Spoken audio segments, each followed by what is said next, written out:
What's up, folks? Welcome to the Smoking Tire Podcast. This episode is brought to you by Policy Genius. Look, it's May. Things are booming, blooming, and booming. The economy is booming, and flowers are blooming.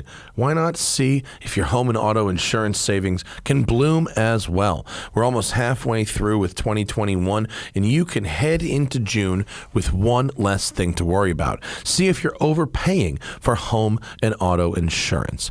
Policy Genius makes it easy to compare home and auto insurance in one place. They can help you find a home and auto coverage similar to what you have now, but at a lower price. They've saved shoppers up to $1,055 per year over what they were paying for home and auto insurance. Their team will handle the paperwork to set up your new policy or switch over from your current one.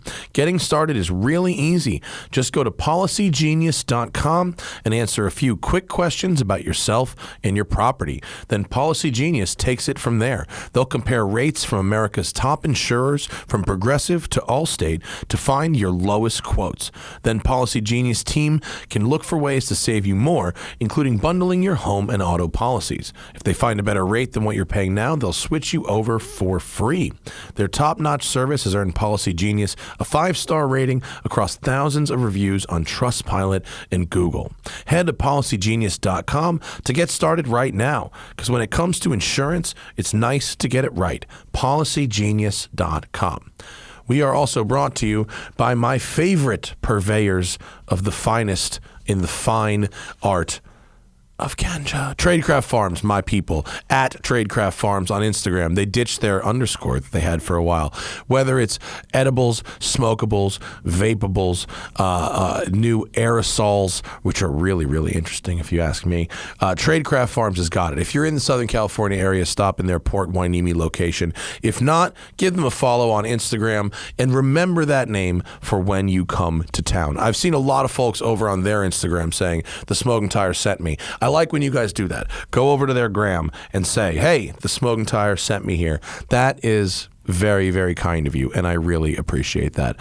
This is the coolest sponsor I've ever gotten to read, and so we really want to keep them around as long as possible. So the best THC and CBD-based products directly from the heart of Los Angeles, 100% legal. Tradecraft Farms is where it's at, and we love talking about them on this here show. Okay, folks, on this episode of the podcast, Zach and myself, as well as our respective ladies, just did a 4-day off-roading, overlanding, and camping trip, the Southern California backcountry discovery route. We are back, regrouped in the studio, and I brought my wife, Hanna, along to talk about it, as well. I think we do talk about the ruse of her van as well, because I got... Her van got crashed into. I got it fixed in the sly, gave it back to her for her birthday. It was a very good moment. And so me and Zach in studio, plus my wife Hanna on the Smoking Tire Podcast. Sounds good. Corporate Sounds Lexi good Bell. me. Oh, how interesting. That's a comparison to a porn star, baby. That's Really? good. Yeah. It's my hair. I love it. That's a good thing. That's a good thing. Yeah, no, I'm Like flattered. Lexi Bell, but with a straight job. And there's no way that could be a palindrome. Lexi Bell? Yeah. That's true. Okay, well, this is the show. Now, what do you guys want to talk about? Zach's adjusting levels.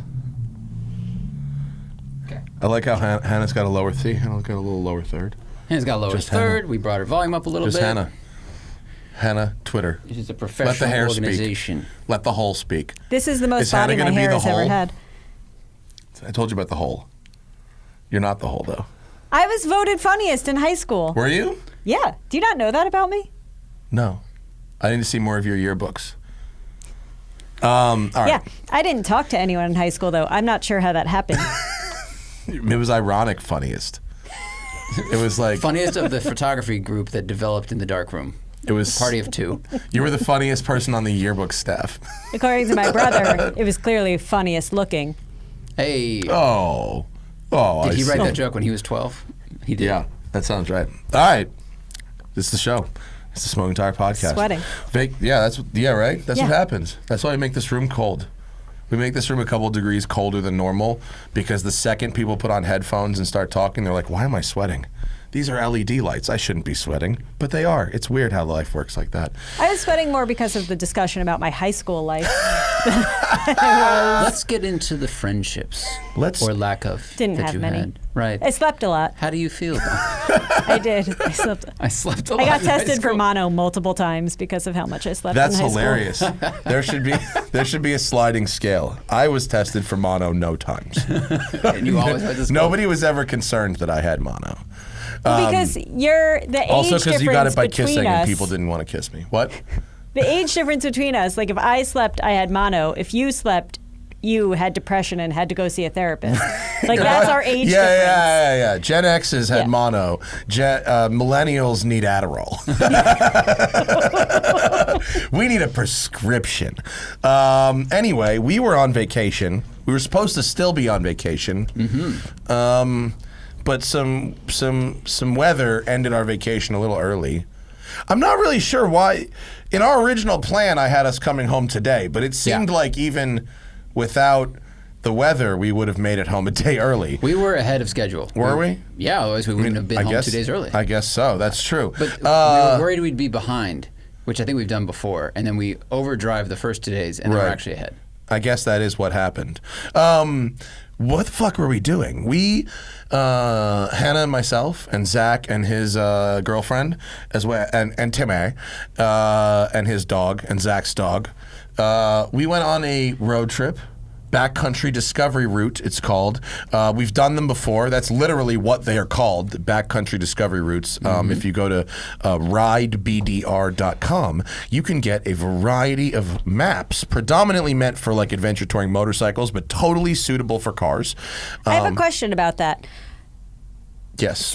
But like, who named the backcountry discovery routes and makes the maps? Because it's not the BLM. No, Butler not. is the name of the company.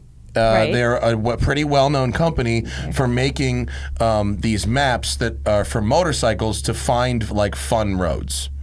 Like before there was Google Maps, like people would look to companies like this to make Got it. enthusiast-oriented driving tours of places. So they adapted it to off-roading. So they used like BLM maps, Bureau of Land Management, and they went, okay, these are all the publicly accessible forest roads. Let's go explore them. And over what I can only imagine are many, many years, they figured out how you could go from, for California, One end of a Mexico state to the northern other, California, using open BLM roads that are open most of the year. And then they just connect them all with gas and everything like that and write it down and then da-da-da-da-da. California is the Got it. only one where it doesn't actually cover the entire state because it's a big enough state that you could divide it in half.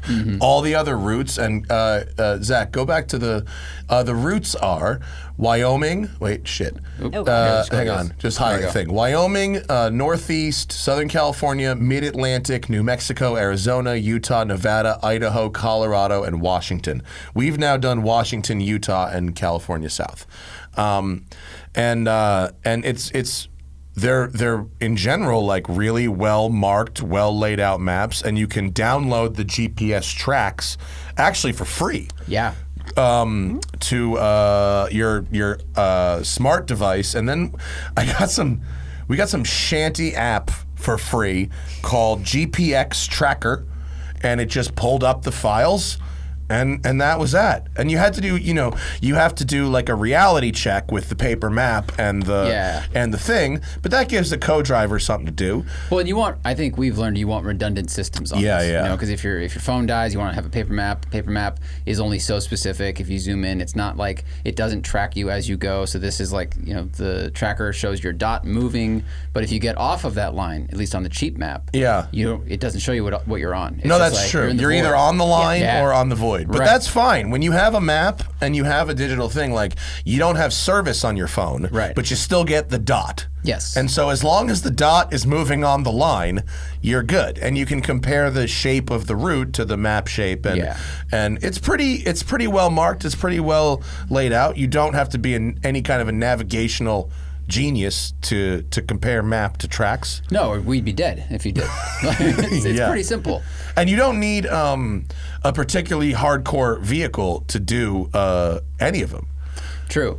This was, I think, the easiest one we've done in terms of terrain. I think this was definitely the easiest one. So There's a couple of sections in That the wasn't map. what you said on the trip. I said that multiple times on the trip, and I was like, I think it was too. Yeah. I mean, it was definitely the washboard was the most abusive. that was annoying, but it wasn't technically difficult. It was not technically hard, but there's sections on the map. But every time we got to a road that was like, just like dirt, but packed, you said, this is what it was like in Washington, or like, this is what it was like on the other one. But there were also much tougher, like actual, like kind of rock crawls as well. Okay.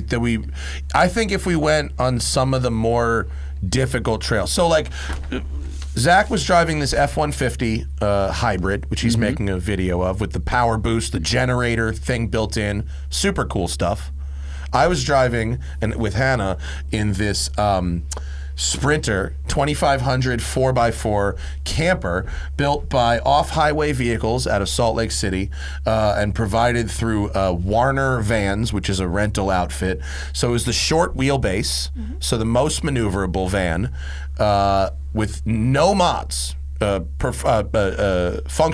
performance mods aside from tires, factory ride height, factory everything. Which is amazing because it looked lifted when it showed up. It had way more ground clearance and approach angle and clearance than the But like, Ford. remember when we filmed the one that Spinelli drove around in Texas? Like that one had standard tires on it, and it seemed like it's fucking on stilts or something. It looked kind of weird with normal tires. Right. It looks normal when you put these 32s on there, and then.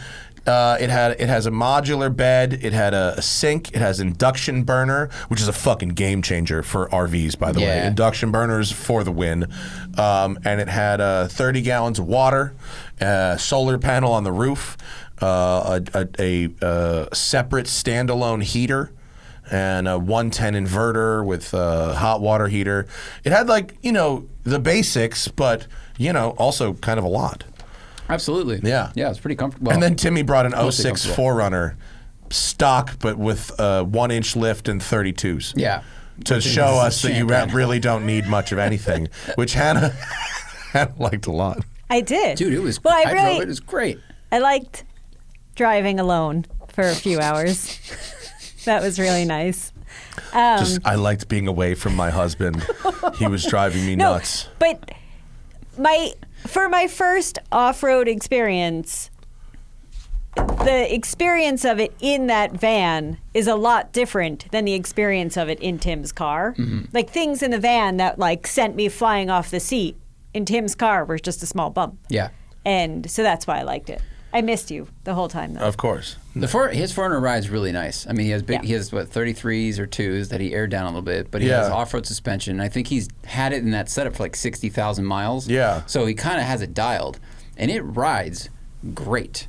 And it feels, there's no squeaks in there. I think it feels new. It's amazing. So it's just, it's really set up for what we were doing. Yeah. It was hard. I found out after the fact that for optimum off-roading in this van, because it comes with 68 PSI in the tire. That's the road setting. All right. And they said, I found out after the fact, I did not get a recommended tire pressure for off-roading. And, Tim was going for 18 in his truck, but no one thought that kind of pressure was a good idea in this van. Right. Not when you're starting at 68. And when we were pulling air out of the tires, we didn't have cell service to Google this. So we were all we have to be air on the side of caution. Right. So we went down to 52, which was a significant improvement, honestly. But I found out later that the recommended off-road pressure is 25, which would have been a substantial difference, except they also said, don't go more than 5 or 10 miles on the tarmac at 25, which the problem with this trail for that kind of situation is that it's 40 miles of dirt and then 30 miles of highway transit and then 50 miles of dirt and then 25 miles of highway. There's enough highway where if you stop to air down and air back up and air down and air, it would be a real difference in the amount of time you're spending doing that shit. Yeah, absolutely. Especially if you don't have a really beefy compressor. Right. Yeah.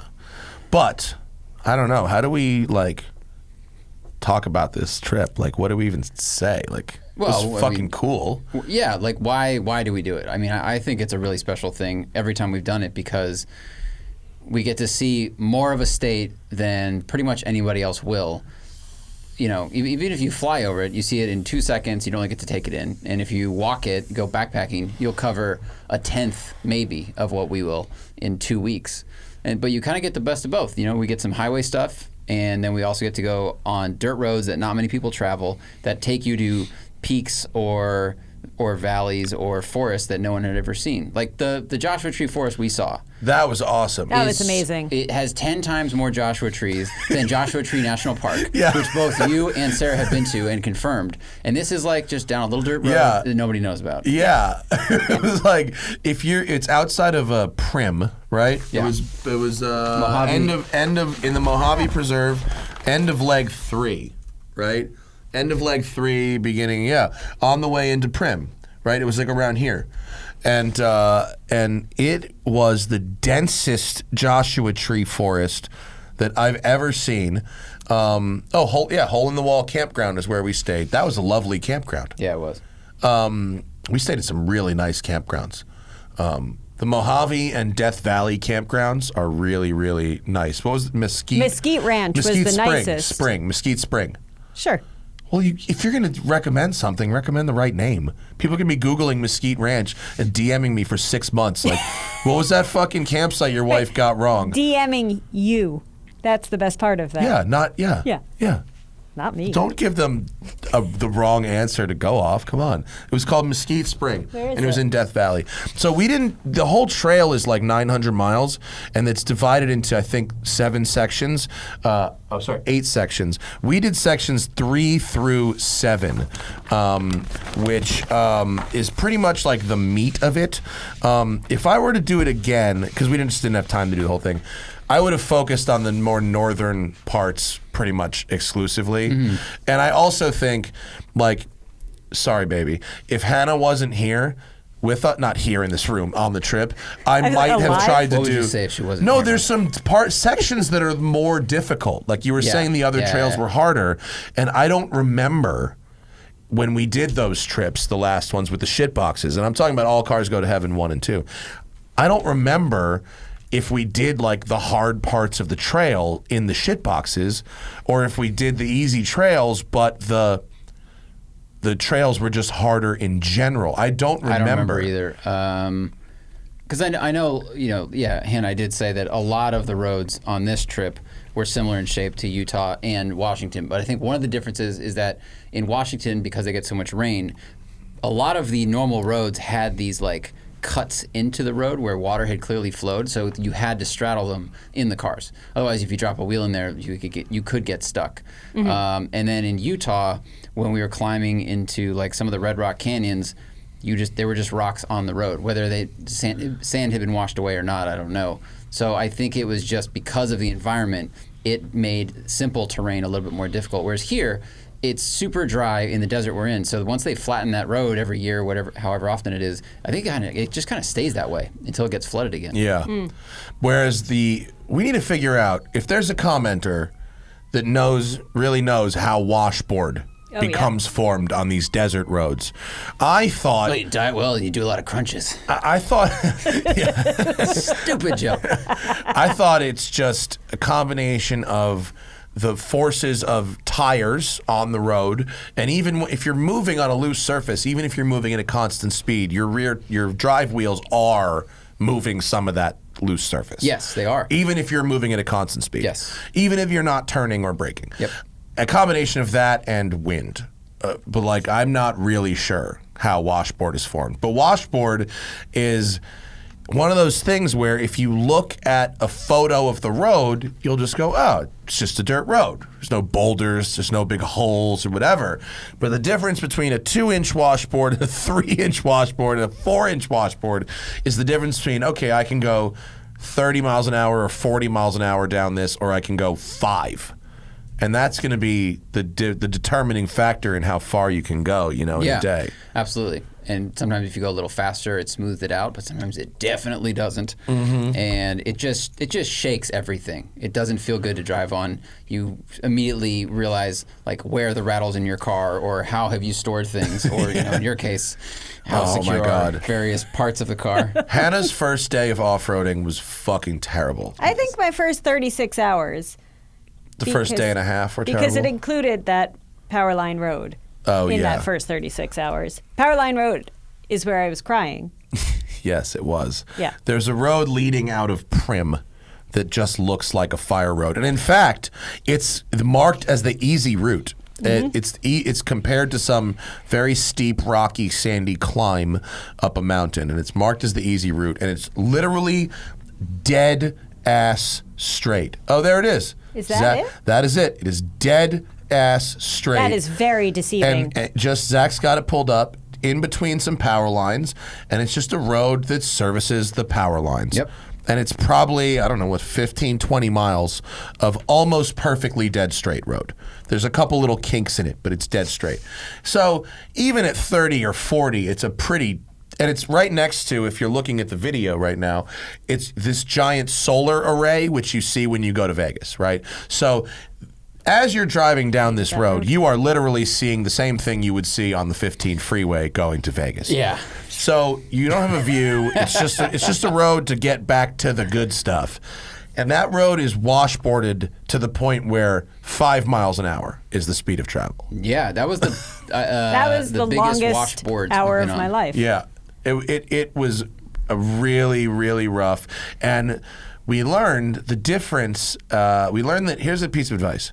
If you're building an overlanding van, you need mechanical locking cabinets.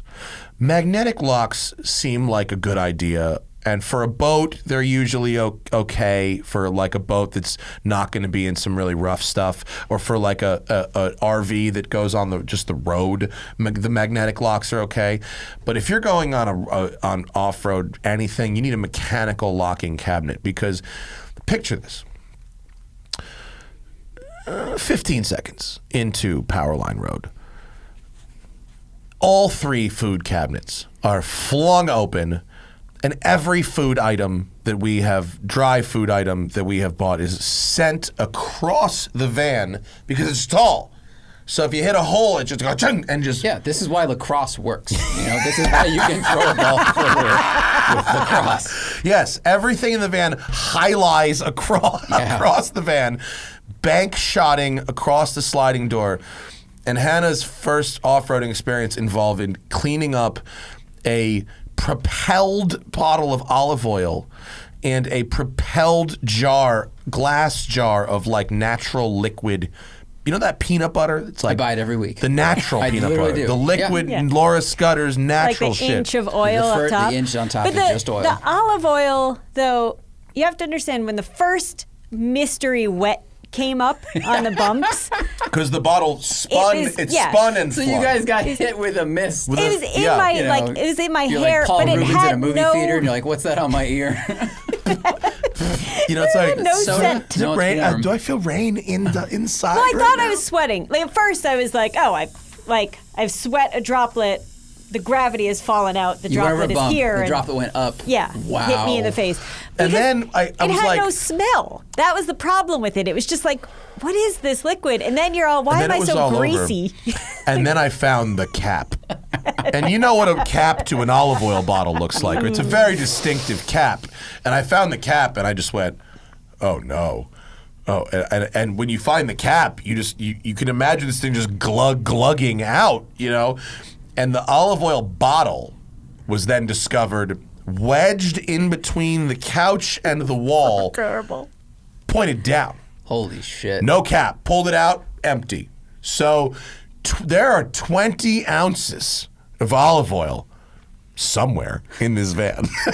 But some of it was in greasy God. handprints on the back of our seats, like Yeah. because before we knew that it was olive oil we were dealing with, I'd pick something up and then be like, Matt, You're what's like, this? And oh like, god. Oh. Then, how long The call was it, over the radio was bad. baby, how long was it in between well, the I think olive what oil and Matt the peanut forgot butter? to mention Oh, is not before. long. No, it was Not not. I mean, was long. it maybe 5? Was it Yeah. 5 minutes? Not even 10 minutes. No, but Matt forgot to mention before the olive oil was the slow drip of Skittles falling down one by one, because I bought a bag of those Skittles that had no color at all. Mystery That's a Skittles. thing. Mystery Skittles. Oh, so each flavor you know. Yeah. Yes, because You every learn how flavor is a similar and rainbow. different we all are. Yeah. Yeah, underneath I the bought color, it- we're actually all the same. It's for genetically. the I don't see color, folks. It was at the dollar store in Barstow where I bought the barbecue skewers, let's be clear. And I had bought them, had 3 of them, lost interest, and put them in our food cabinet. And the first few projectiles in the car, I was like, what are these? But they had no color. So I was like, oh, there's pebbles in the car. Like, that's what this is pebbles. And then it was just the slow, And it's that scene in Tommy Boy where he turns and all the fucking they all roll out. Wait, what rolled out in that? Is it Tommy Boy or Black Sheep? It's Tommy Boy. Where he puts the M&Ms on David Spade's dashboard and they all roll into the they roll vents. it. Yeah. So the olive oil incident, that really put a damper. This was Hannah's birthday. And I started Hannah's birthday by giving her her van back, which was a ruse that I kept cried twice up. that day. Yeah, One out of up and one happiness down. and one out of depths So we gave of despair. Hannah her van back. Go up, Zach. It shows the stairs. That one where you can see the stairs. That's it. I gave Hannah her van back, and it was a ruse. And people were. I was setting up the ruse by doing a bunch of things, including talking about it being totaled and sold on this podcast. So everybody was party to the ruse. I didn't tell anybody about it, but we started by giving her her van back. Can I just And- interject? Sorry. My favorite part of the van back moment, well, not favorite part of that moment, that was the van, but is where that video is, in me crying, hugging you, is the same place where when your dad surprised you at the WCCS opening and you saw him and were crying. And now I really like the idea that that's like the That's crying because Clinton spot. shot both videos and he only has one move. Clinton only has one directorial move. And it's to hide behind Eric's desk and then follow into the cathedral room. That's his move. And it's worked twice, once on me and then once on you. Look at it. It's Yeah. so pretty. Shout out to Beverly Coachcraft, killing the game, got it back. And I got Chris Jacobs, the host of Overhauling, to approve of the ruse. So we started there. And then later in the day, that very same day, after a 3-hour highway transit and then, some very, very easy off-roading, the olive oil and then the peanut butter. And the peanut butter was a 16-ounce glass jar that Bank shot it off the door into the exact same place. $1,000,000 to 1 shot. You know in back. Robin Hood Men in Tights where he shoots the arrow into the other arrow? Yeah. That was this. Yeah. You couldn't write this. And it went in between, that same spot, in between the couch and the side of the van, except now you've got shattered glass that is jammed into there by force and liquid peanut butter. Now, Hannah's shaking her. now you go, Matt, what it so else much. is in between the couch and the wall of the van? It's funny you mentioned that. A whole bunch of really important wires that go into that box. And inside that box is the batteries and the brain of the whole inverter system and all that. That's right, yeah. And when you open the box, there was peanut butter and glass coming through along the cables to the inside. It was like a frozen waterfall. It was but, Yeah, yeah, it was. Yeah. And the radio calls were amazing because like I'm behind you in the truck and we all just come to a stop and that's fine. Sometimes it's for a picture or whatever, and it's just olive oil has flown out of the cabinet. And I'm just like, that's a mess because this is dust. You've basically made tar. And then 5 minutes And later, oh, by the way, everything else came out too. Oh, yeah. So the olive oil came out and got all over the floor and everything, and then all our other food landed in it. Oh, So yeah. the olive oil had to be washed off of everything else. yeah. And then there was then- the peanut butter. And then there's the peanut butter, and I know how heavy that is. I'm like, that's a big problem. Yeah. That is a dangerous problem. But it also should be noted that at that point in the drive, I was like, Matt, you drive, get us to this place. I'll be in the back cleaning the olive oil. And that's when the peanut butter went Yeah. past my face on the fly. That could've been bad. It could have tagged her. Easy. That was, So the lesson is mechanical latches. Yeah. Yes, absolutely. You need. And also, in hindsight, I mean, not in hindsight, but in absence of mechanical latches, PSA, put your toilet paper and your underwear up in those bins and keep your food on the floor or as low as possible. This is like, it shows our inexperience in doing this, but also it's like, okay, that is user error. But I saw the peanut butter up there when they parked it. But how many times have we taken? I swear to God, I saw it. I was like, hey, awesome. I didn't think that should go down below. Yeah, and like how many? We've now gone on multiple boat vacations where you pack a boat for a turbulent day, and stuff doesn't really go flying. So it's not like, it's inexperience for sure. There's definitely some inexperience there. 2 other things though that you need to bring in the absence of mechanical locks. All cleaning supplies, every cleaning supply you could think of. Ziploc bags for everything should just be great. in a Ziploc bag. Yeah. Pickle juice incident that brought up one thing. Yeah, we also but and the coffee. The box of sugar that exploded. That even if we'd had mechanical locks, that it wasn't going to be contained in there.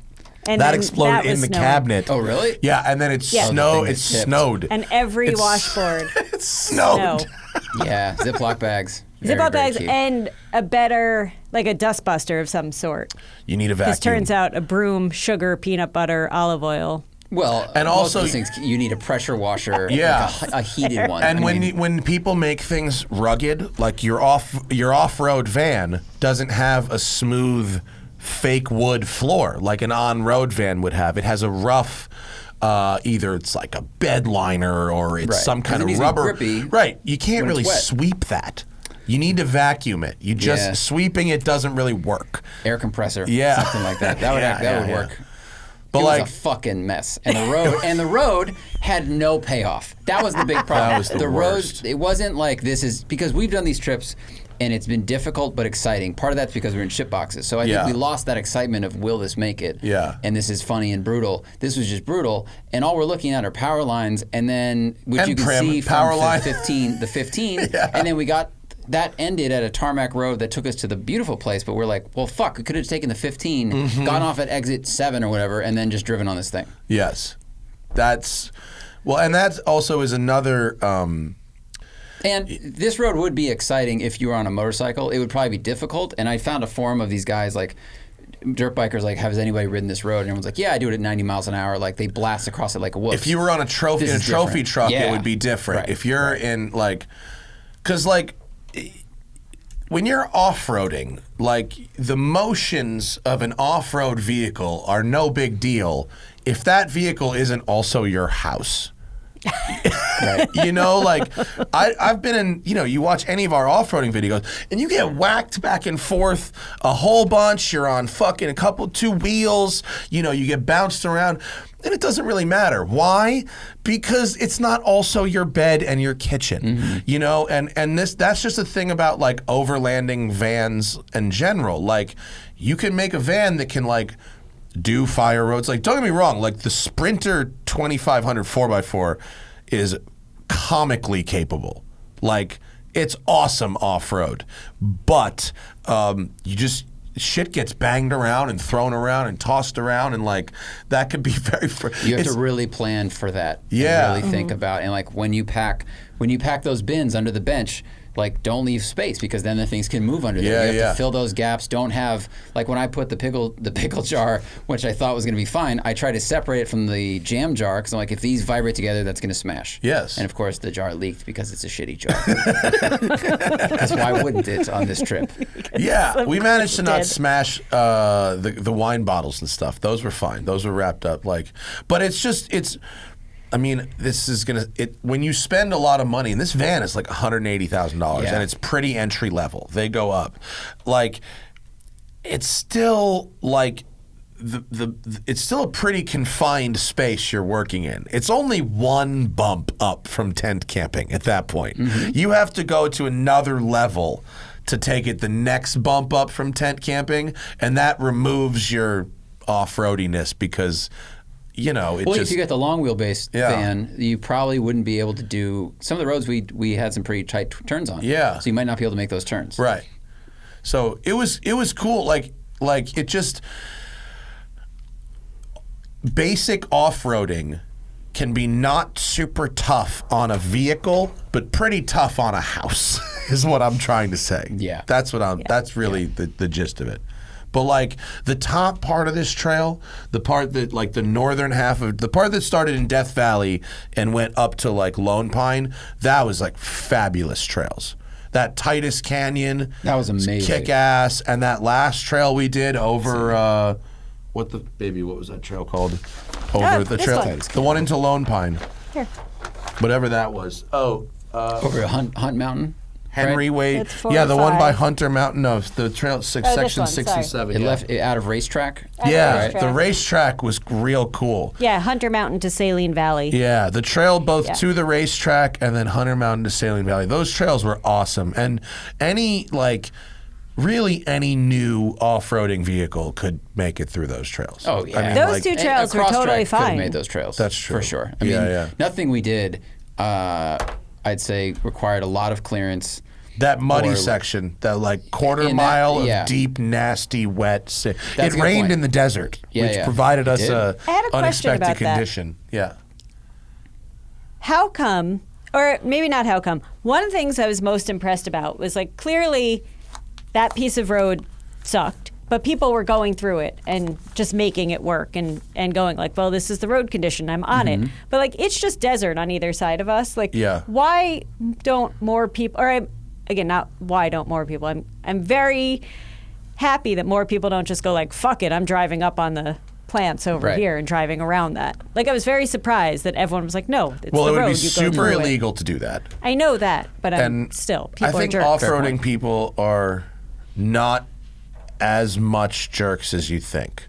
Good. There's a lot of people that like to go off-roading that do still show some like respect for the fact that you're in an, like Yeah, I think the racetrack absolutely. is literally in Death Valley National Park. Like I think it's part of National Park. So I think going off the road would be very, and also that particular terrain, there's no telling that right off the road would even be drier. Like the reason Right. that road was Yeah. wet because it was kind of a valley that had collected the rainwater and it had started drying, but this was the deep part, so it was still wet. And it just turned into this nasty mud, soft sand. Yeah, I mean, if you went off the road, you might actually get stuck Faster. and be fucked. Like in Death Valley, where we stopped and there were that weird like dry lake bed, but it was more like these weird globule things. If you drove off there, you might be stuck. But I Right. bet tourists do it now and then because like, oh, I'm gonna get a shot of my car out here, and and then you're done. Oh man, we love watching people from our house drive onto the beach. They fuck up and they just drive, and sometimes they don't make it very far, and sometimes they make it pretty fucking far. Did I send you the picture of the guy that Hanna saw? This mother drove out there in like a RAV4, probably got like 60 yards onto the sand, far, really far, and then just got out of the car, grabbed her kids, and just started walking towards the ocean. Left What? the doors of the car open. Left the door of the car open. It was actually kind of Did an she come back alarming to- sight. Yes, thank you. Yeah, no, I was there with the binoculars I'm watching you. But it was one of those, though, I couldn't tell, like, after I decided they wanted to live, like, was this a mistake or was it just like, I've had enough of your fucking screaming, kids. Like, you want to go to the beach? We'll go to the beach, and just drove right out onto the beach kind of moment. So, yeah, That's I what hope it seemed so. like. I hope there was a catalyst and it wasn't just a selfish like, I'm going to the beach and parking lots aren't for me. Yeah. But just leaving the door open was That's and the very keys weird. in the car. Like when the lifeguards came and started circling the car, they were so confused. And I was, of course, in the living room, just Or like, there's always also Right, not drugs, helping. like you do, and hope someone's I not hope like not. on acid or whatever with their kids in the car. But like, That seems like a pretty manic move, yeah. right, can Weird. happen. Right. Anyway, that muddy, sandy road that we did have to stay on, the van was such a beast on that road. It was just lock the diff and smash the throttle and don't stop. And it took me a very long time to clean the underside of the van yesterday. Yeah. I used Marco's trick. I've his got the trick? sprinkler, the oscillating sprinkler, and you just throw it under there, walk away for 20 minutes, and then move it like 3 feet. Walk away for 20 minutes, Genius. and it just slowly whittles away the mud. And I Right. did it. It took me about an hour and a half while I was cleaning the rest of the van. But it just, you just see it just like, it's like the van's like bleeding mud from underneath. Yeah. That move is super clutch. That's very smart. It's like I gotta do that tomorrow. $7 at Home Depot for that thing. It's super clutch. Yeah, that was Yeah. the only thing we hit that was like Time to pay attention because we don't know how deep these muddy ruts are. We don't know if we're going to sink, how fast you have to go, how slow do you have to go, blah, blah, blah, blah, blah. Yeah. You know, and you were in the front, and which is like, it is challenging because by the time when you went, I was in the back in Tim's truck. So I saw the van make it. I saw the truck make it. And I was literally laughing and saying, this is awesome, while slinging mud. But that's because I knew it wasn't going to be difficult. When you're in the front, you're like, I don't know what's happening. Is this be fucking quicksand? Yeah. We're going to get stuck. And so you just have to hammer down. And your goal is to just make it through. And then my goal is like, well, I'm trying to have fun because I know it's going to be okay. And if the van gets stuck in that particular situation, like, there isn't enough grip to tow strap it out. Like, you know what I mean? Like, I don't really know what you would do. I think we tow you backwards. You might if we tow, had to yeah. hook up both trucks to tow you, we could. Yeah. But I think because the Ford was in the middle, if we'd had to tow backwards, we probably would have been fine. Maybe, yeah. But it was like the only bit of it where I was like, well, hopefully we don't spend the night here. And you almost high-centered on the first day, right? You made a right turn, and then you had to like back up and lock the diff and then go. I mean, it was like a really minor thing in the sand. Oh, no, yeah. You know what it was? Part. It was just deep sand, and I didn't realize that every time you restart the van, you have to turn the traction control back off. I mean, it doesn't, which in hindsight makes a lot of sense, but like I just had gotten back in it and forgot, we got out to take a picture or something. No, we got out for the olive oil. It was in between the olive oil and the peanut butter. I remember now, because that's when I was like, and we have to live here. You're like, I'm getting the fuck out of here. Yeah. Hannah was so close to renting a like calling the helicopter tours from Vegas, like how much to pick me up instead of going to the Grand Canyon. Yeah. And actually, you know what? Take me to the Grand Canyon also. Yeah. No, and I told, like, at the end of that next day, when she actually cried, when the peanut butter thing happened, that was a righteous cry, straight up.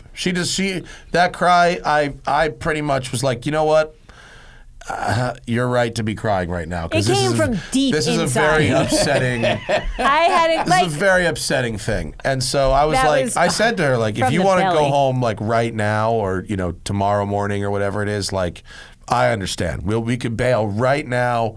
No harm, no foul. And fortunately, there was nothing left to break.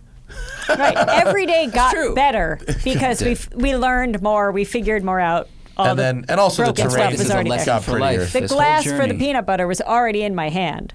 So. That's right. And Every also day that was was the worst road in terms of surface. Yeah. That incident. Yeah. The roads did get better. They got better. The condition got better. They got prettier. The views got better. Yeah. Etc. And also the first day we were racing against the sun. Not racing, but we wanted to like get to our destination with plenty of time to set up because we hadn't like cooked. Right. Even had to assemble the barbecue that he didn't know needed assembly. Yeah. Right. Which actually ended up being really nice. It was a good great barbecue. barbecue. Yeah. But that added to the anxiety of everything Yeah. shattering.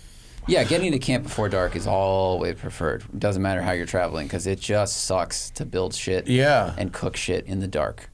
So we actually our food prep was great It's though. I perfect. mean, the combination of when you've got power either through the generator thing on your bed or the inverter in the van, when you've got a 110 outlet or multiple 110 outlets and an induction burner and then a quick easy way to make fire or grill, you can basically cook anything you could cook at your home kitchen.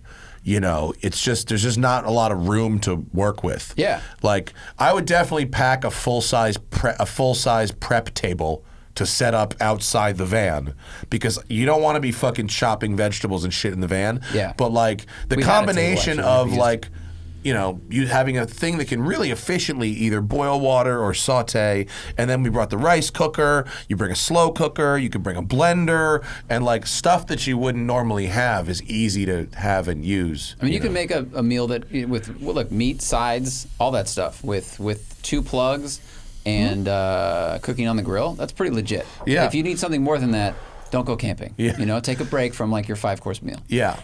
Like really, if someone's like, "How do I souffle something?" Go fuck yourself. Just don't. Just take a break. You know what we could have? What I would recommend bringing that we didn't. We didn't need for our trip. But if you were really going to do it, or is that like Breville toaster oven that we have? Seriously, Your Such a hands are 3 ridiculous feet thing. apart.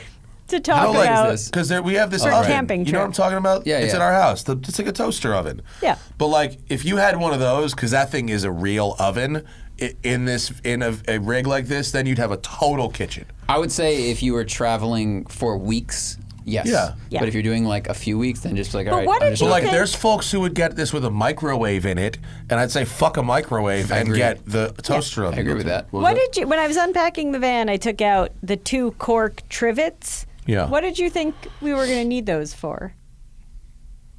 Well, that's a very good point. I don't know. I thought it was such an interesting thing I to thought maybe include. I didn't know maybe where we would have to put like a boiling pot of water maybe down on something, or I don't know, a hot skillet. I don't know. It's funny to think about what did I think I was going to use them for, but I'm not really sure. I mean, I would have been useless packing because I'd never done any of this before. Yeah. But I thought we did a pretty good job packing in terms of our kitchen Yeah. tools. We had all the right kitchen tools. Yeah. Yeah, Yeah. that one wasn't so hard. And we were able to like really efficiently charge all of our gear. And obviously if you're doing a caravan, you must have walkie-talkies of a high caliber walkie-talkie is like 100% must. Yeah, because you want. I think you want to have a mile or 2 of range with line of sight. Yeah. With no obstruction, and then once a mountain gets in the way, it's kind of like it's over really quickly. But Yeah. even the radios we had for production, which were expensive, you put granite in between you and the other person. It's like okay, it goes away. There's only so much you could do. Yeah. Yeah. All right, there's a bunch of people who have things to say, and I'm sure this will drive conversation. So let's go to the folks, because they want to hear about Hanna, I think. MB is Frenchie. This guy, baby, this guy's all up in the comments, always. Great. Just so you know. He's excited. He's an excitable commenter. I love a participator. Yeah, she is a participator. He would do surveys for you, I'm sure. Great focus group participant, I am sure. Yeah. What would you say is your spouse's favorite thing to cook in the kitchen? Hannah's favorite thing to cook is that chicken and dumplings thing, the slow cooker chicken. I don't know if that's my favorite thing to cook. It's like the only thing you've ever cooked me. Well, but I make Hannah a really good pretends she banana can't bread. cook, but she really just doesn't like to. Yeah. Because she's not that creative in the kitchen, but she could follow a recipe perfectly. I'll come home every once in a while, and something will be made, and it will look exactly like the picture in the Yeah. recipe. I'm Sarah's like, the same you way. can do this Yeah. shit. No, I like fucking baking liar. because you have to follow everything to a T. Like it's a very specific cooking. You know, science. Matt's always like a little salt, a little this, and that stresses me out. I can't start Well, sometimes that. it doesn't work out. I know. What do they say? Baking is chemistry, and then Yeah. cooking's more like art. Yeah. Yeah. What's my favorite thing to cook? I mean, your favorite thing to cook is any meat. I think the sauce might be my favorite thing to cook. You think? I think that's very rewarding on the back end, but I Yeah. think the process of cooking a piece of meat for you. Sure. Like even when we were camping, cooking those steaks. Like I just sent Zach a picture of you at the barbecue. Like that's clearly your happiest place. Sure. Yeah, Of just being I'm the grill guy. I turned this over. You know, and that's really nice. I turned this over pretty good. That's hilarious. I mean, that's what cooking steaks is, right? Yeah, Just yeah. flipping. You gotta know when, otherwise you fuck Yeah, them no, up. there's cooking steaks is there's a few steps to it, but yes, ultimately it's like, you know how video editing is just copying and pasting? That's how cooking steaks is just flipping. It's the same thing. Yeah. It's about where and when you Yes. where and when you flip. Where and when you drop that clip. Yeah. Dominic says, when is the best time of day to take pictures of your car? It's best time of day to take pictures of anything is called the golden hour. It's the last hour before the sun goes down. Yeah, definitely. That's and anything, whether it's people or houses or cars. That's the time. And I thought, what did they say? Suggestions for a first real camera? Oh. Yeah, that's what it said. I don't. I mean, I mean, look, Canon doesn't make a piece of shit.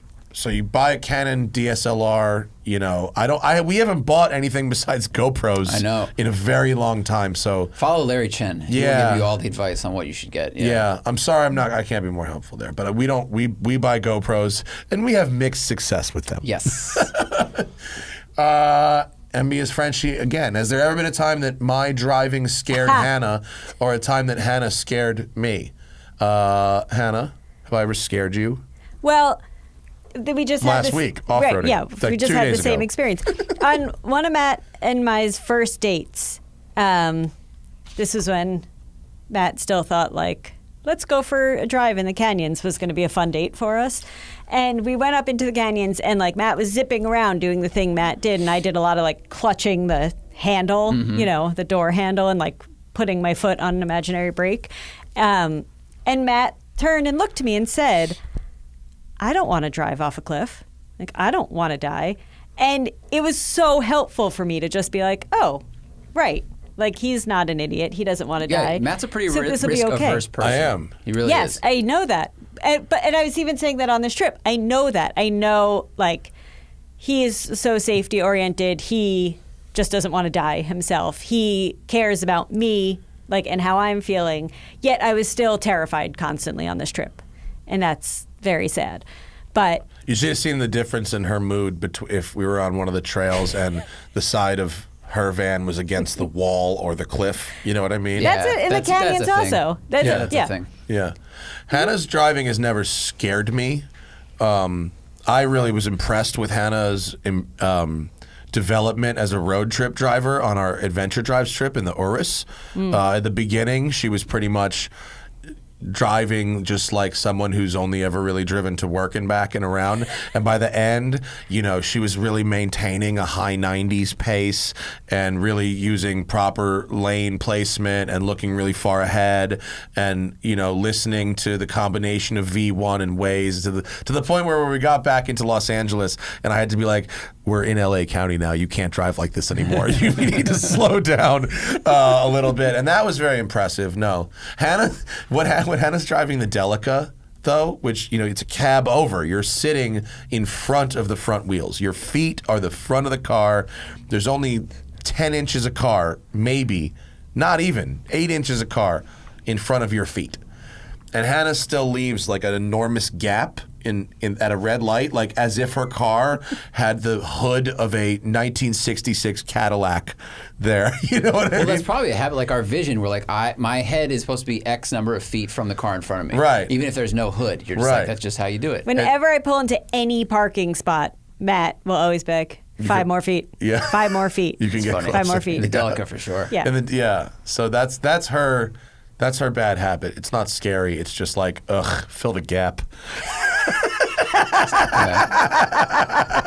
Sarah drives with like the samurai sword grip, and I'm always like, nah, when you go, remember. I'm sorry, what is What's that? a samurai sword grip? Like, the wheel is the wheel, and so like the left hand's down here for like a right hand turn. Like grab across and pull. Oh, like this. Pull. Oh, yeah. And then I'm like, but you've done drifting school, and how do you hold it when you do that? And she's like, well, 9 and 3. I'm like, do that all the time. Yeah. Just do it all the time. That's just how you do it. Because you can move your hands more. Yeah. Wait, one of the things Tim said over the walkie-talkies one day Thumbs out. was the thumbs out. Yeah. But I never asked about that. What does that mean? Thumbs out is because, if you're driving your car, normally you can wrap your hands around the wheel, right. like Lego hands. But if you're off-roading, if you hit a rock or something, the force of the car moving forward, when the tire hits that rock, if the tire decides to go to the right for some reason, it will move that wheel far faster than you might be able to react. And if your thumbs are in the wheel, it could literally break your thumbs. And I've heard this before, and then I experienced it when I went and drove this old, like, lifted Alpha for a road and track story. And I was going 10 miles an hour in the sand. And I was just cruising forward, and I had my hands out. And all of a sudden, the right tire just, like, went into the sand berm, and the wheel spun twice, like that. Yeah, yeah. And the wheel had metal spokes. It was an old, like, prototipo. That definitely would have broken my thumbs. So I think it came from rally drivers back in the day. They're like, it'll cut your thumbs off, but that's why.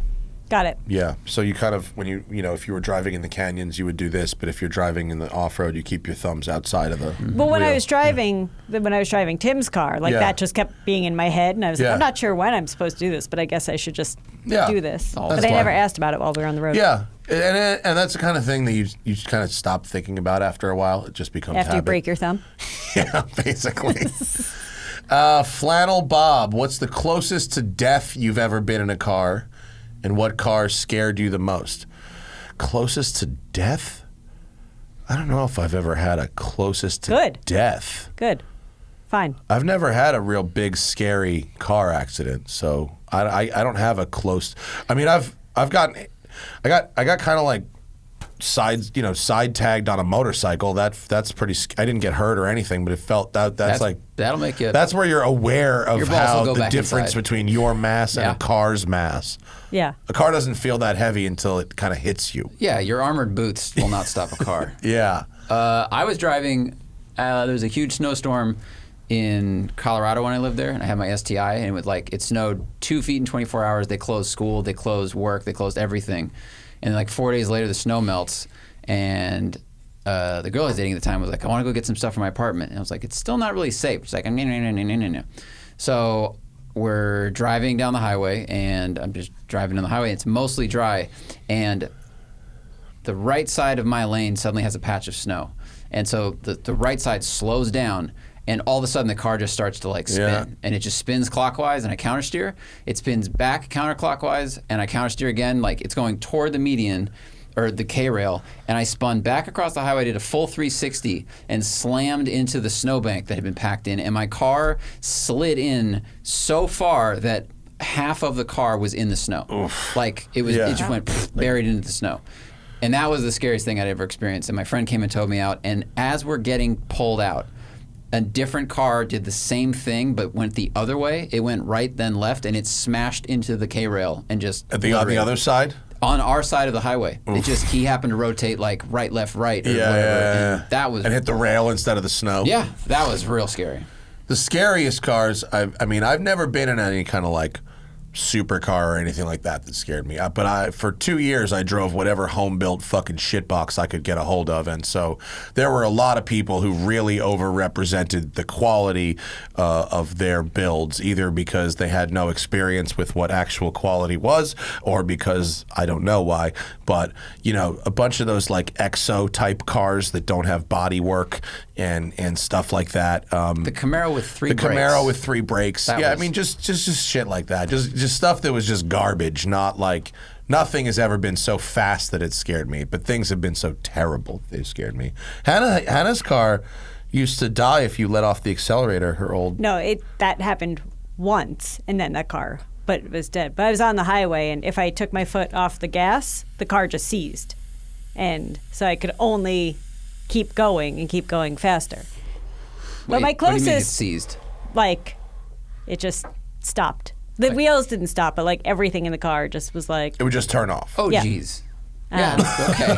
yeah. That's like a movie. Like that was, and the movie part of It's a that was Speed 3. I called my sister because I had one of those like phones in a bag at the time. It was in college. And I And called like my not sister. a stick, so you can't just like clutch. It's like an automatic, so you have to actually go. It was one of my Subaru station wagons. Holy shit. But I called Kate and was like, what happens when you can't take your foot off the gas of a car or everything stops? And then, of course, the phone like cut out. She didn't hear from me for hours. And then Keanu Reeves showed up and like crashed through the window, and he's like, "You have to keep going." Yes, that is exactly what happened. Yikes. Josh Berman just took delivery of his dream car, an 86 911. Congratulations. The tires are date coded 2017, so I need ones ASAP. If they're otherwise in good shape, I think you've got 12 months or so to go. Weekend drives on Angeles Crest, what tires do you recommend? If you've got an 86, assuming the wheels are stock, you're talking about 16-inch wheels. I don't know. Yeah. What? I mean, I don't What know does if Tire you can Rack get a have that'll fit? PS4S in that size. Like, I'm not really sure. If there's a Sport Comp 2, maybe that would be good. If there's like a, 16s. I don't know who's I bet- making 16s. I bet Federal makes a lot of tires that would fit that because the drift community, a lot like the 240s came with 16s. They might as well. Vredestein might have a Hypertrack actually that fits that because they have the Giugiaro. They fit like Giugiaro 80s cars. They Yeah. have it. They have an 80s themed tire. I might look at a Vredestein actually. Yeah, but that's I'm sorry, I don't have that knowledge handy because like it's 16-inch wheels is It's really a really tough. weird size. Yeah. I know Pirelli makes reissues of their like old shit. Like on my Lamborghini, I have a tire that looks exactly like the tire, the P0 that came on that car in 1988, but it's like made of rubber from today. So you can get that too from Pirelli for a variety of sizes if you want a period like look. Yeah. A swarm of dead insects. Paying in rubles? Is that what that is? RUB is rubles? Donate in rubles? Is Just rubies. Is Paying in 400 rubies. is 449 rubles a lot? I literally have no idea what a ruble is. One Russian ruble is 0.1. Oh, so $7. Okay. 499 rubles is $7. Okay. Now we know. I think that might be our first ruble. Yeah. All right, cool.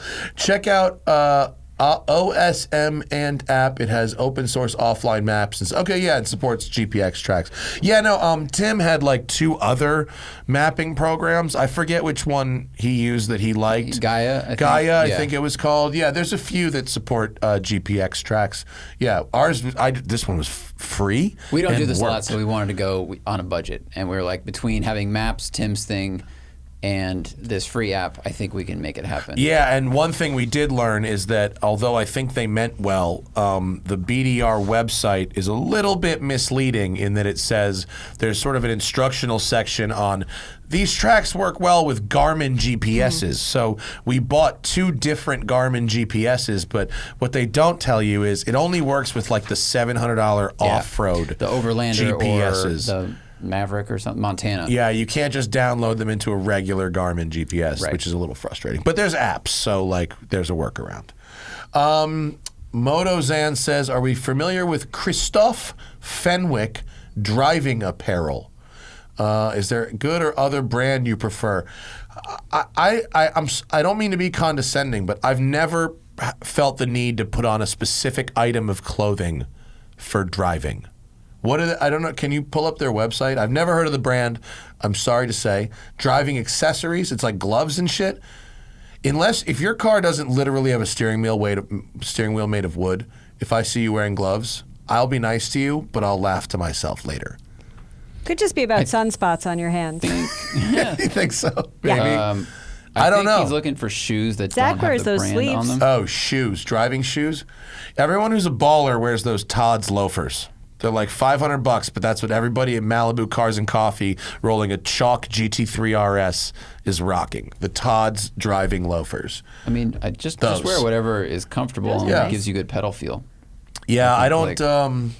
Because I think if you wear driving shoes and you're not in a race, I think it's kind of silly. Like there are a lot of, because you walk around, it's like wearing, I don't know, ski boots if you're not skiing. Yeah. It's like they're not as comfortable to walk in. They usually fall apart if you walk on tarmac and stuff. They're meant for driving.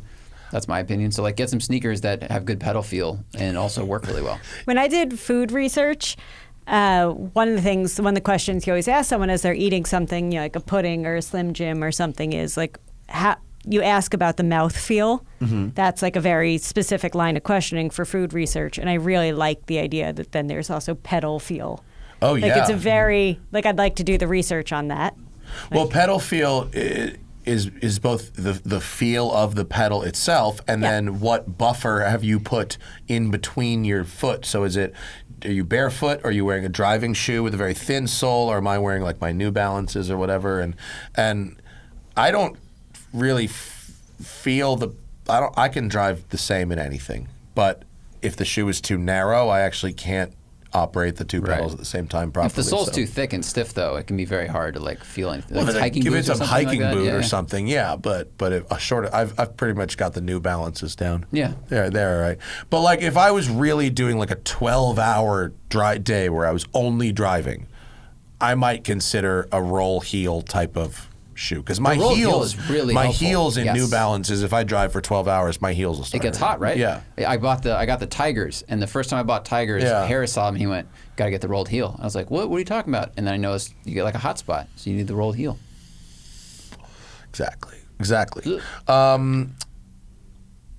JR says, I'm in my third week of writing auctions for Bring a Trailer, and I wanted to thank you for the advice to just make a way happen. To get into the enthusiast car business. All right. Oh, that's so sweet. Saw a job listed. I saw that listing 3 weeks ago. Congratulations on your job, and you are now in the enthusiast car industry. Nice. You now have a business card. You go to any car show and you say, I'm JR, and here's my Bring card. It says Bring a Trailer on it, and guess what? They know what that means. Yeah. You That's are so in cute. the club. Kawato, which is an awesome username. I hope that's from Total Recall. Question for Hanna. Advice for a recent developer graduate having a hard time getting interviews.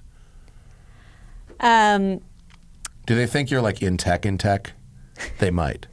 I mean, look. Hanna works at Twitter, but she's not like in tech. No, but I think that's a question about anyone trying to get interviews. I think the thing that I would say is it's super annoying to do, but like work all the angles. You know, like the people right now, like I just posted a job listing in Ghana, and I'm getting people writing to me on LinkedIn, getting people who figured out the Twitter email, getting people who figured out like who, you know, runs design and research and reaching out to them. I think that's just what you have to do now, is really keep kind of showing your passion and grit that way. Okay. Yeah, I don't know. Don't ask I don't me. either. It wasn't a question for you. Thank you. Right. Oh, here's another one for Hanna. Oh, perfect. Hanna, can you create an Instagram for your weird old toys? Also, how did you get into toys and end up at Mattel? Hanna used to work at Mattel. I worked at Mattel and Hasbro with some jaunts at many other toy companies as well. It's not that I always loved toys. I love stuff. I love really interesting stuff. But toys, you know, have always been special. But they're not about antique toys for me. For me, they're about toys that have a specific either meaning, either I've worked on them or worked on the packaging, or I have some kind of emotional connection to them, like me and the Fisher-Price knobheads, or the Fisher-Price Little People, because my mom has an entire room in our house devoted to them. What? Yeah, you should come over. I'm afraid to now. I stayed at a It's not weird that hotel weird. once that had like a chest of dolls, and I thought I was going to die there. You should see her fucking aunt's crib. Her aunt Oh, it's has amazing. a like tchotch, the game over tchotch. I mean, it's like some Hansel and Gretel. Well, in shit my up there. family, we have, whatever it's I don't called. know if it's just my family, but we do the saying of two's a coincidence, three's a collection. You know, so once you have three of Then something, just go for it. then you're all in. Like, then you have to get every salt and pepper shaker. You're already being judged for having a collection, so you Yeah. might as well have a real one. Yeah, you might like. So Liz actually, Phil has the hot dog collection, the Yosemite Sam collection, the fake food collection. This is her aunt and uncle. The shoes collection, the doll shoes collection. I could go on all day. There's all these are in like a 3-bedroom apartment in New York City. But it's amazing. It's- It's a beautiful wonderland. Yeah. Also, it's we not, had. It's like there's nothing on the floor, so Right. you're not hoarding. No, there is now. There. Oh, well, there's shit on the floor now? She's painted food onto the floor. It's It's beautiful. Well, that's art. It's so That's beautiful. not hoarding. That's art. Yeah. Oh, yeah. Sorry, I It's didn't not realize you were hoarding. talking about hoarding. No, it's talking about how it's not hoarding. Because it's like everything line really between does have their hoarding and place, and you can see where the floor meets the wall everywhere. And you can still walk around. yeah, That's your yeah. key. Yeah. No. It's a just- perfect just curation intense. of stuff. It's very intense. But seeing Matt's mom, But it's like in many that apartment- collections. You went there? Yeah. Oh, that would be really worth it. it's- I'd pay admission. I would watch that show. It was my bridal shower. Yeah. Yeah. It was amazing. Okay, sorry. go Yeah. on. Seeing my miraculous. mom react to a room with an overwhelming collection would be the kind of thing that I think. The first Yeah, time there's Matt. nothing in your house that I've seen that would ever even come close to being considered that. Like No. the pool table has the most of something in one Do my- area, and it do my has parents billiard have- balls on it. you Do know? my parents have any kind of collection? Do If they they're collect going by the anything? two's a coincidence, three's a collection. Pillows. Yeah, a lot of pillows. chairs that Pillows no one will on a ever sit table. on. They collect chairs that no Brand ass new will ever conditioned touch. chairs. Yeah. No collect. Yeah, no, they- you know, my mom has. Are we counting? It's 3 or more as a collection, right? Yeah. My mom has, I think, 5 Hirschfelds. No, I can only think of 2. The Law and Order. Hirschfeld's is what came to mind. Oh, they collect there's- butterscotches that sit on the bar that they'll never eat. No, wait, but the first time Matt came to my parents' Hard house. candy. That doesn't count. The first time Matt came to my M&Ms. parents' house, he walked in and the dog, Walter, jumped up on Matt and like muddied his shirt and took him down. And my mom, just casually said to Matt, like, "Oh, do you have pets?" And Matt said, "No, my mom really likes her stuff," which I thought was such a great descriptor. This is true. Yeah. Not us. Not us. We like our cats. Yeah. I would. Okay. I would happily let all our stuff get ruined for the happiness of our cats. Oh, like to have them scratch it and all I that. mean, not like really ruined, but like I don't just like let the cats wreck shit if I see them wrecking shit. But like I'm okay having furniture that's got a few scratches in it if it means we can have the fun we have with our cats. I'm okay letting my legs fall asleep if it means the cats are comfortable in bed. Yeah. I'll just sit there forever until surgery. Red Moped says, have we seen Floyd Mayweather versus Logan Paul? I mean, the fight hasn't happened yet, right? No. I saw that it's happening. Moved to June 6th. I can't believe this. This is. I'd rather watch Finn and Cricket. I would too. You can watch Finn and Cricket, our two of our 4 cats fighting on my Instagram. But if is Floyd dumb. doesn't win, this shouldn't happen. rigged. This shouldn't be allowed. Rigged. You've seen the Great White Hype, right? Yes. Have you seen? Long You've time seen the ago. Great Yeah, White we Hype, watched right? it with Amir. Oh yeah, I mean this is one of my favorite ensemble comedies of all time, and this literally is the Great White Hype, the movie. In this movie, there's a Damon Wayans plays a heavyweight champion of the world who is just kind of getting What's lazy. the car from that one that The Merlot Broham. The Merlot Broham. It's got Damon Wayans plays a boxer who's just fucking lazy because he's beating everybody. He just doesn't give a fuck. He's gluttonous. Let's just call him a Floyd Mayweather-like character, but from 15 years before anyone ever heard of Floyd Mayweather. And then Peter Berg plays a no-name nobody that gets propped up by the promotion system to be the Great White Hype, and they basically just show the racial divide in boxing in a fucking hilarious way. great. And that I genuinely feel like I'm in that timeline. When I saw stupid ass Logan Paul and Floyd Mayweather, I cannot believe that I am in the Great White Hype timeline. And if you haven't seen that movie, it is fucking hilarious. Samuel L. Jackson, Jamie Foxx, Jeff Goldblum, John Right, Lovitz. Jeff Goldblum. Yeah. Fuck me. From who's the comic? Yes, Not please. Kevin Spacey. Kevin. Jamie Foxx. Fucking the one who's in the Usual Kevin Suspects. Klein, Kevin Costner, No, Kevin Spacey, Kevin. No, who's the one from the Usual? my in Usual childhood Suspects? dog named Kevin. Oh, yes. You know what I'm talking about? Yeah, I do. God damn it. Kevin Pollak. Pollock, thank you, and Peter Berg, and it's hilarious, and it's happening now. And watch that before the fucking Logan Paul fight. I promise you, life will never feel more surreal than if you sit down on June 6th, right before that stupid fight, and take 2 hours of your time to watch the Great White Hype on a little bit of mushrooms, and then just go dive right into Logan Paul and Floyd Mayweather, and you will be in that alternate timeline. I swear. Oh, baby, did you see there's a Talk to me. 47-mile Daewoo on Bring a Oh. Trailer? So we Where talked. is I it? told some Hannah, Zach's looking for it, but I told people that you used to slang Daewoos, Sure did. and can you believe someone collected one and put 47 miles No on it? reserve. I love it. $5,000 right now, no reserve. Do you think someone collected one or someone forgot they had Someone one? found one. Someone just found Like, one. Yeah. Yeah. How Collected one. how did you end up slanging these shit boxes?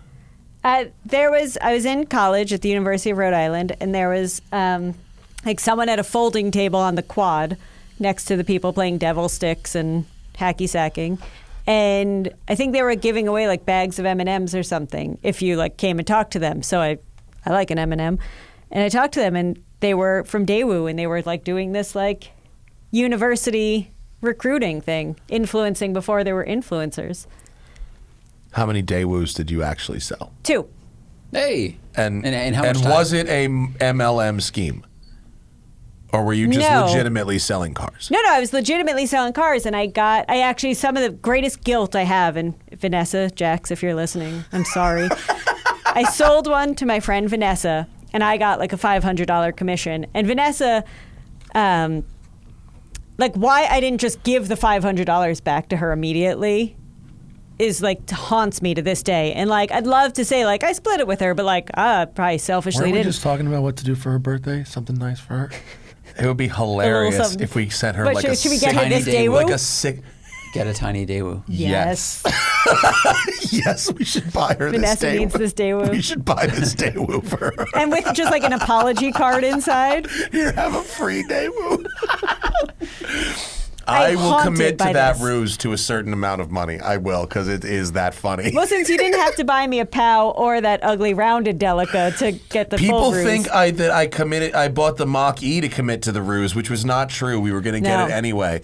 But when Hanna started talking about being all depressed that I sold her car, It she wasn't was depressed fucking- that you sold the car. I was depressed That the car was that the gone. car was gone. I was sad that you sold the car in the middle of the night while I was sleeping and didn't didn't let me say goodbye to it. I didn't sell in the middle of the night while He did. she was sleeping. I He drove it to fully the did. shop at 7 a.m. when I went to work. Nope, And- not true. Not true. Absolutely And, not true. I hid it for 3 weeks on the top of this quad back here that you can't see from the floor. I stashed it. I brought it in and I stashed it. And then we had Clinton. I had Clinton, who's one of my guys here at WCCS, drive in a rented Chrysler Pacifica. The total round trip was 2,780 miles. He drove to the Canadian border to meet a dude to get the parts to fix it. And he did it without, we had to do this without telling anybody. And we got the parts, and they were really, the body shop was in on it. It was a very fun process. But Hanna was like really upset by not having the car, and so she was looking at POWs. There's like, it's like a beach chair on wheels, basically. It's like those avant-garde. Yeah. Once Matt Yeah. described it as a beach chair on wheels, I wanted it exponentially more. And I was like, fucking, if she wants one of these things and I have to buy one, she could buy her own, but if we have to buy one, to keep this fucking ruse up, and that means we have an extra Japanese car fucking around, so be it. Fortunately, I managed to talk her down off that ledge for just, for long enough to, I remember you were like, I hope this happens in time. Right. And then when the Ford showed up, because that wasn't supposed to happen until next week, but the Ford showed up like a month early, Bought you some and that time. bought us a little time, just a little bit. So, Kyle Mullen says, would you rather drive an Italian car to a French restaurant or a French car to an Italian restaurant? You're not going to like my answer. I'm not that into French cooking. I'd much rather eat at an Italian restaurant, and that's going to drive my decision here. What cars are French cars? Citroën. Oh, right. If you want to go O to the OG, we can talk about Delahaye and weird, crazy shit like you'll see at Pebble Beach. But Renault is French. Yeah, Citroën is French. As I asked that question, I realized I think I knew the answer. Yeah. I agree, because I think the French car, they always provide such a wonderful ride. And after an Italian meal, which will be large, you want to just almost lay down Yeah. and be transported home. And the Citroën SM will do that. Yeah, and I don't want to eat a bunch of heavy French food and then crawl back into my tiny Italian car. Right. Right? Yeah. Yeah. Kelvin says, is it worth getting a base model ND2 Miata over a fully loaded ND1 Club with Brembo BBS? Is the new engine that much better? yes. Yes, it is. You can always get big brakes later. Yeah. You can only get your engine really now. Yeah. Yeah. Exactly. Yeah. Because changing out your brakes won't void your powertrain warranty. Yeah. But changing out the engine will. That's true. Joseph Taylor says, who was the first to poop in the off-road van? Well, the off-road van didn't have a toilet of any kind. Doesn't mean it didn't happen. Continue. The peanut butter looked a lot like diarrhea. It really did. If that counts. Yeah. I would Peanut say butter. Laura Scudder took the first major dump. We stayed at campsites, and the campsites in and around Death Valley National Park had really reasonably clean places to poop. They have pit toilets. Yeah. They had pit toilets, Yeah. but they were the desert ones don't get like bugs and shit. They don't. You know what I mean? And, they're and pretty it wasn't chill. too hot because we picked the right Yeah. time of year. It was good. Yeah. The first one, again, I had never done any of this before. So the first one we got to was at night. Yes. Fine. The next one, I think Zach had said, just don't look down. And in which Yeah, case, of don't. course, I walked in and looked down and nope. You'd rather look at murder. Yeah. I looked down. MB is French. He says the hibachi set seems like a lot of fun. Was it? Yes, I can't recommend that high enough. Not as far as the Hitachi set, but Hannah got me a Benihana lesson for my birthday Yeah, last year, it was great. which was great. And then 2 years ago, right? Yeah, last year didn't happen. It was a wash. And then Vinny got me the Blackstone, home hibachi thing, the flat top, and that is fabulous. And that inspired at my new house. There's going to be a hibachi built into the fucking range. So we committed. It's the best fried rice ever. It really is. And the secret is just garlic butter. No, the secret is making a lot of noise with the metal spatula. You have to make lots of noise. Yeah. Yes, make it loud. Kawato wants to know, Zach, how did Hanna and Matt meet? It's like a quiz? Yeah, I Zach. guess. How'd we meet? Tinder. Da-ding, cha-ching. Speed Greed 78 says when you're in the UK, drive my 1 of 20 TVR Timar. Yes. I have literally never heard of that. There's very rare that you give me a car that I've actually never heard of. Is that called a Timar? Oh, I've seen those in America. I've never seen the turbo version. In America, I've seen these cars just listed as TVRs because I think it it was was Porsche with a long snoot. It's like It's a like a Datsun Porsche. Z. It's a Yeah, Datsun 240Z. Z nose with like a speedster on the back of it, kind Pretty of. good looking. Not bad looking. I've never seen the turbo, but I have seen those cars in America. How well do we think that turbo engine works? This is from 77. What are the odds you think I could fit in that fucking car? I'm from 77. Zero. Baby, Just we saying. You are talk- more reliable than a turbo engine from 77 and more powerful, Yes. probably. Yes, both. Hannah's extremely powerful. I'm flattered. She fucks me up at the studio. She does that. Pilates studio. I do the modified. That's for broken people. She does the advanced. That's for very strong people. Young Cotter's playing the long game with my wife on cars. Just got a Model Y. What do you think will be the best depreciated dad missile in 3 to 5 years for $60,000 to $80,000? RS6 wagon or Taycan Cross Turismo? I think those are both good options. E63, man. It's got drift mode. Mercedes Yep. E63 wagon. Yep.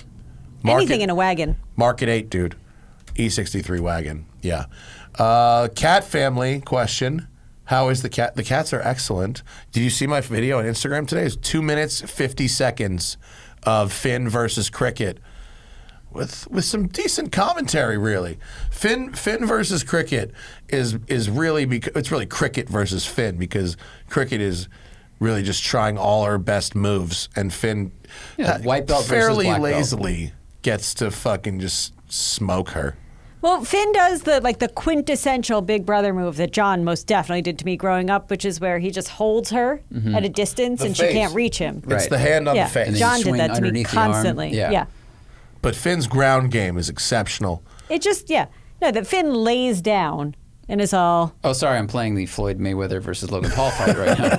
I'm telling you, how it's gonna we go. could PPV this, dude. Yeah. That would be fucked On the up. same night. Just compare. Cat, I love our cat family. I can't recommend getting cats. We are very, very lucky with our cat family that they are all nice to each other. Nikki's very cranky, but so be it. Last question. Rob Flynn got a 2008 911 Turbo with 3,000 miles on it. How many miles do you think I can put on it before it stops being low miles? Well, that's a very good question. Plan on driving, but when will I cross the next level? That's an interesting question. Because I talk about the levels, right? Like a car that's like new condition, like less than 500 miles. Then there's like 500 to 5,000 miles, and then there's kind of under 10, and then the next level is kind of 20, and the value kind of dunks with those. So how long until it's like? I think you can definitely a 2008 Porsche with under 20,000 miles, because people drive their Porsches. It's not like I mean, unless you paid some astronomical price for that car, which you might have because the miles are very low. But I mean, anything under 20,000 for a 2008 Porsche Turbo is very low. And so I think you can, unless you really paid a super premium for that car, I think you could put 15,000 miles on it and still be considered pretty goddamn low for an 08 911. Yeah, that's low. pretty good. Yeah, that's low. These came in. These will definitely be the last three. Okay. You do speed round. Can you translate what this question means from Austin? Common LS swap trans 3.0. What feels better, a 350Z transmission or a T56 for shift feel? T56. That's T56. like the best. Yeah. I don't know about the best, but it's better than the Z. I would say the T56, especially if you're LS swapping the car, then just go all the way. Right.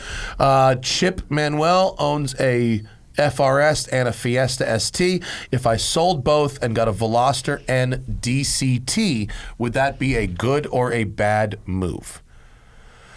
Well, first off, do you want to drive stick or do you want to drive automatic? There's a lot of variables that aren't addressed here. A lot, and this happens a lot, baby. People ask us about these kinds of stuff, but we don't really have all the information. Well, like, why do you already own these two cars? I think that, you own a fast hatchback, and then you also own a fast a slow rear-wheel drive car. Yeah. So a Veloster won't give you what the FRS gives you. It will give you what the Fiesta ST gives you. It'll just in a neater package, and it's more modern. Yeah. If you're tired of those two cars and you were going to sell them anyway, you know what I mean? Then combining them both into one better, newer car is not a terrible plan. Mm-hmm. It's an okay plan. Veloster N is a nice car. DCT works really well. I prefer the manual. Likes the engagement of cornering as well because the FRS is not fast. Right. Yeah. It prefers handling to speed. Outright speed. I mean, you don't have a rear-wheel drive car anymore, if that's the thing you're looking for, but it's faster, it's more powerful, it's got all the connectivity, it's got the adjustments, it's more flexible, I think, right? Yeah.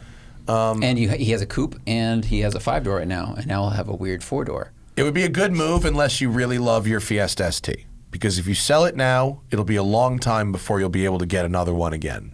That's at the level of the one that True. And now we're really going, the end question. How do you spell the beach chair with wheels? It's a Nissan PAO, and that's a P-A-O. And it's basically kind of like it's almost like a mini moke. It's got doors. But it's adorable. Nissan made these two cars the orange in one? Japan only. One is called the Figaro and one is called the PAO. Brian from Regular Car Reviews had a PAO. And it looks like it's like part avant-garde, part like mini, part yacht tender, golf cart kind of thing. But the Figaro is like novelty. It's really, the Figaro looks like it's actually from the movie Cars. Yeah, the Figaro is too far. Mechanically, the Figaro and the PAO are the same. Right, the PAO is just a hatchback is a much more with interesting car to drive. The Figaro is just silly. It's like the Thunderbird remake. The Figaro is a weird and, in my opinion, ugly and not good car. Novelty. But the PAO, I think, gets right up against the styling of what people are into about those mini mokes and those weird Fiat 600 Multiplas. It's close to the Le car that I like so much. I feel like you Le George. Yeah. And, a great one is $11,000. I think they'd look cool as hell with the right wheels on. Oh, there you go. Of course, Speed Hunters. Of course. You can always go to Speed Hunters to be like, what would this look like with rims on it? It's an adorable car. It is, but not as adorable as your van, not as useful as your van, and it's not your van. Our van. It's your van. It's your van, baby. It's not our van. It's your van. I'll drive. I drive it once in a while. Look how nice that car. Maybe we should get a PAO also. Heroin, folks. It's the heroin. Once she now has, you got a regular car. She got the Mach-E that we're going to share, and now got a fun car, and now it's just. What other fun cars can we get? Mm-hmm.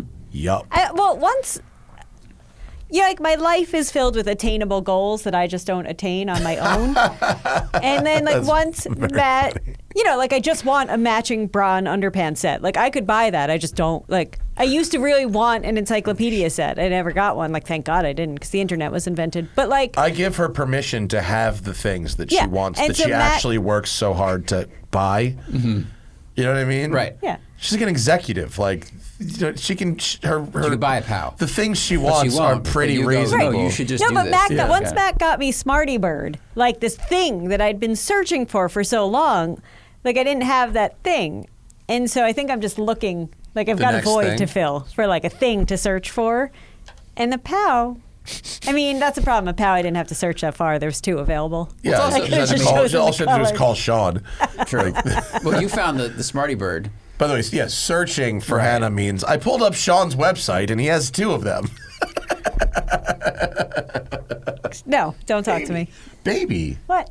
And you do what field are you in? Research? Research. Right. Yeah. Extensive, really extensive Yes. research. And look, if you had something that you Stop needed banging researched. on the table to talk. Sorry. Okay, radio. Make a point. Radio. This is why Jon Stewart did this thing, I think, Yeah, because it's it this. landed more it's softly. This. It's my monkey. This is Jon Stewart's monkey knuckles. You don't know what that What are means. those monkey knuckles? When I You don't know my pet name for when Matt? I do this, Munkles? I know when you would stand. like this. I Yeah. do this so that my wrist doesn't flex when I Got it. put it down. So I got used. What you can't see, radio people, is imagine doing a push-up. Like after a while of leaning on stuff, my wrists started to hurt. So I would make a fist and put my fist on the ground, and Hannah would refer to that as monkey knuckles. Mm-hmm. And so Because he wouldn't even like get down on all fours.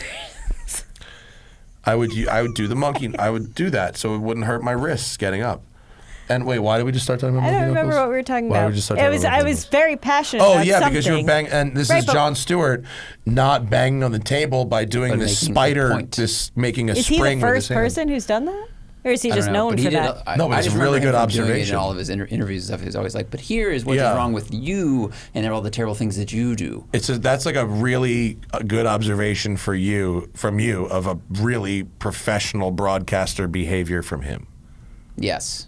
Because people come in here and bang on the table when they talk all the time. Yeah. And thank God we have this beautiful table and these great mic arms that make it so much better than it was. Better, But but it still gets through if they really hammer it. If you're just like super sloppy on the radio and just like smashing the table. I am super sloppy as a person. I mean, there's no getting around Mismatched it. underwears. I know. Underwears. She's a messy Underpants. hoe. Brassieres is No, underwear and underpants.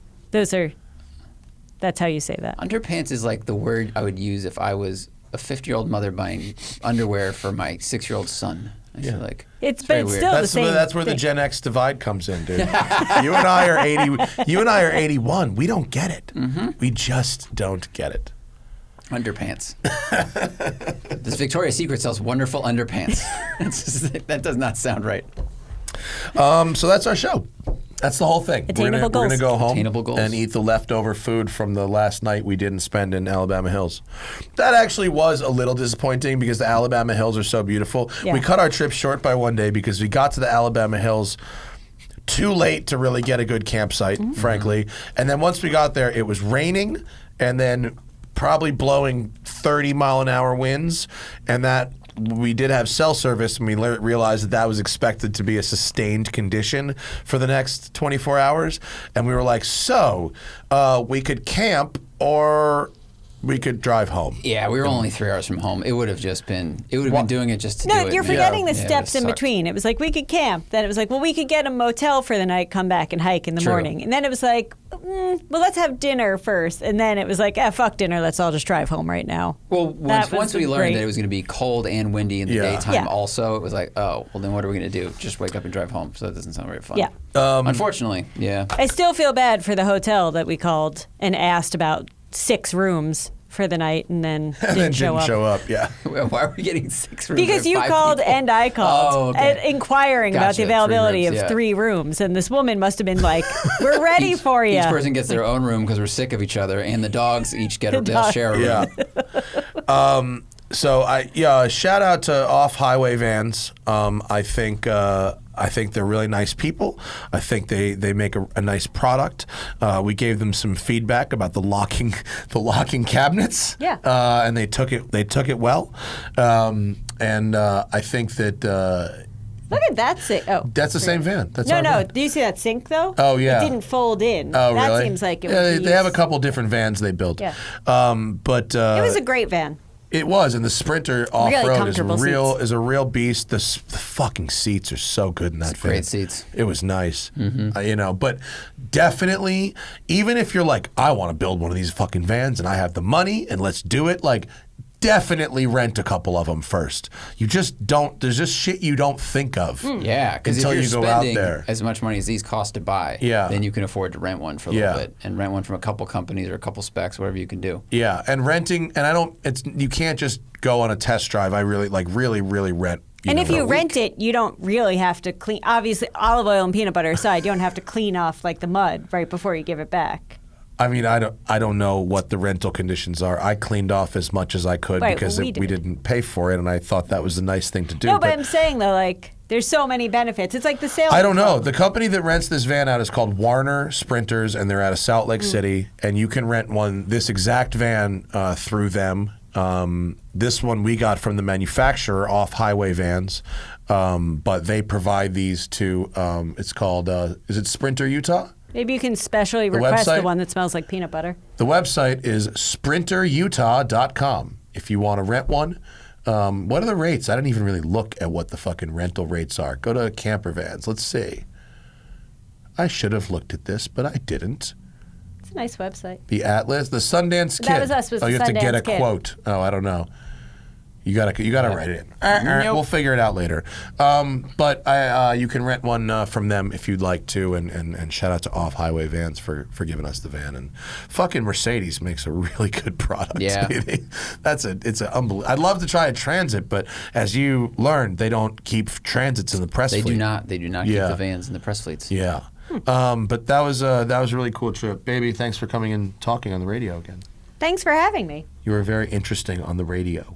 Are you sure? No. Not going to beat me later? Like I always do. Like you always Apparently do when you'll I'm win not the fight interesting? because you're in the advanced class in the Pilates. Yeah, no, when I do the side plank, I can lift rounds. my leg up.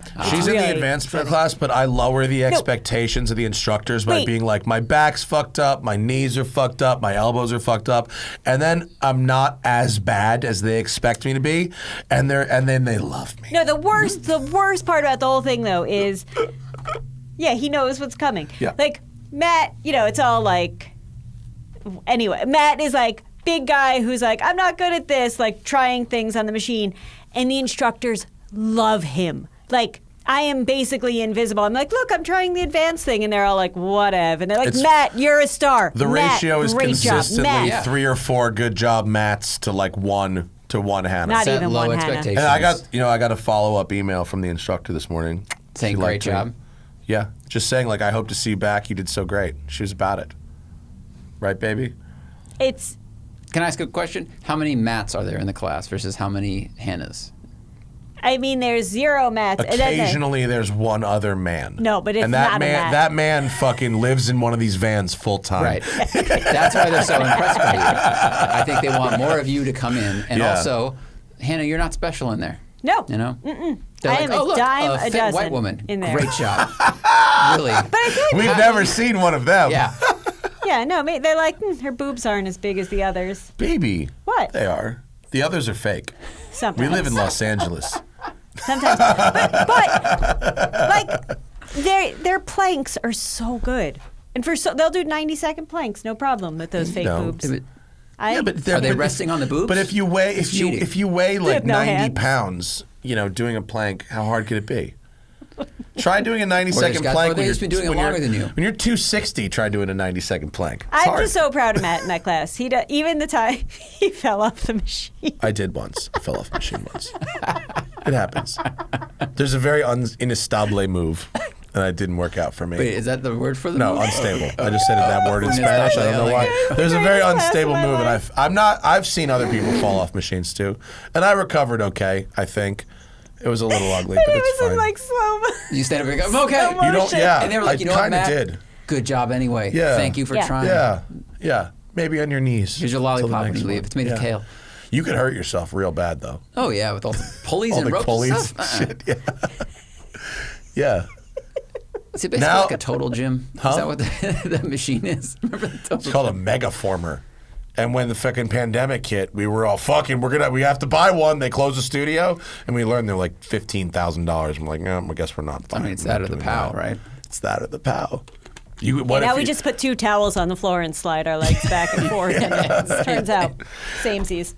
We'll be back tomorrow for the live folks with Brad Brownell, now the owner of flat6s.com. They bought it out. It was going to go under, and they now own it. And he's also writing for Jalopnik, and he's doing a bunch of motorcycle shit, and he's doing a bunch of EV shit. And Radwood, because he's one of the 4 Radwood boys, Radwood is back with, he has a Wikipedia? In July. No, wrong Brad Brownell. Okay.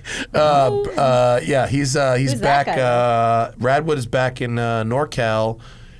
July, right? Yeah, July. Are we going to go? Is there a SoCal or is it just a NorCal? 2020. Oh, 2020. What would we bring that would be new to Radwood? A POW. What of our cars haven't been to?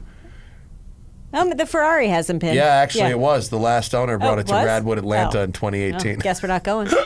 Guess we can't go. Guess Sorry. we have to buy something new. All right, well, Brad will be here tomorrow, and he'll tell us all about the return of Radwood. So that's our show. And if you want to see where all these adventures began for us, go watch our movie, All Cars Go to Heaven 1 and 2, available on Vimeo. Yeah, you can buy both of them for $10. Yay. We crash into each other. It's great. Yeah. I crash into Matt. It's great. Yeah. That's our show. Good night. Bye. Bye.